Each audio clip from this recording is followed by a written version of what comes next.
A14 doesn't start on the A14 itself, but on the M6 toll in the West Midlands.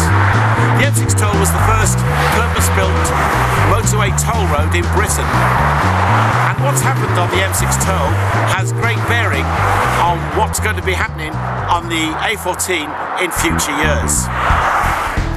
The M6 toll was built to alleviate the heavily congested M6 in and around Birmingham.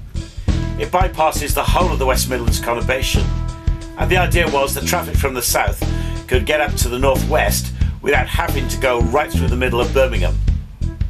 So let's go a few miles south to the M6. And here it is, same day with just about 20 minutes in between locations. The M6 toll has very light traffic, while the M6 is busy. In fact, the M6 toll has a reputation for being rather empty. Now, one could say that the reason why the M6 is clogged may be just due to local traffic, but there's also the argument that people aren't using the toll road because of the extra costs incurred to use it. The M6 toll was first approved during the Thatcher era. The road was financed by the private sector in exchange for the right to levy tolls, so that there was no cost to the exchequer. Users have the choice of using the free M6 or paying to avoid the jams by using the toll road. It would appear that not too many people are using the toll road. In 2011, the M6 toll operator made a £41 million loss, and this follows losses in previous years. This phenomenon is not solely British. Here's the A14 road, which runs from Barcelona down the east coast of Spain. It's an horrendous road for the most part, clogged by heavy traffic, particularly HGVs. It's one of Spain's roads of death. So why not build a motorway to bypass it? There is one, and for the large part it's an autopista, a toll road. The AP7 was started in the Franco era, but was only completed in its entirety in recent years. It's a superb road, well built and well maintained. But apart from around large cities where it reverts to a non-toll motorway, an autovia called the A7, it can be pretty empty.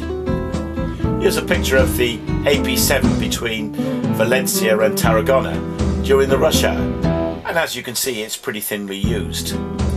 Meanwhile, the N340, which runs parallel to it, is heavily congested.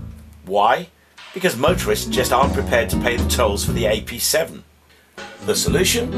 Well, autopistas are currently out of fashion with the Spanish government, but rather than try to buy out their contracts with the toll operators, they converted or bypassed parts of the N340 into an autovia, a free motorway.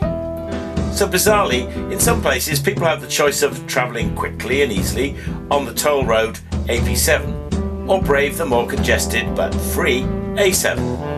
This is much the same as the M6 toll and the M6 in the Midlands. The choice is to pay for an easy journey or have a more difficult one on free roads.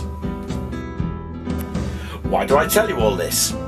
Well, because the present government wants to use the same method to improve and build new roads, and their first candidate is the A14 between Cambridge and Huntingdon. The final route hasn't been finalised yet, but at least one section of the new road will be a toll road. It will certainly save the government money, but will it actually ease congestion?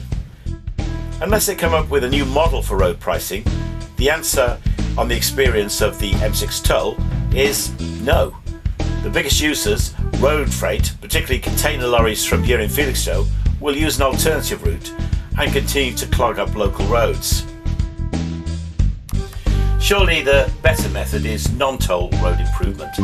It may be more expensive in the short run, but in the long run it saves the country money by removing congestion in critical places, has some environmental benefits, and makes existing roads safer.